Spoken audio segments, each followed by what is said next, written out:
Hey there, welcome. In this quick tutorial, I'm going to show you how to change YouTube video name after upload.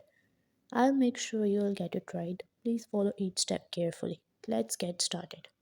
First, open your YouTube app. Now, you have to go on upper right corner. Now, click on your channel. Then, click on Manage Videos. Your video will appear. Now, click on the three dots. Click on Edit. Now, you have to remove the title of the video. Now type the new title of the video. After typing the new title of a video, click on the save button which is present on upper right corner. Now your video has been updated.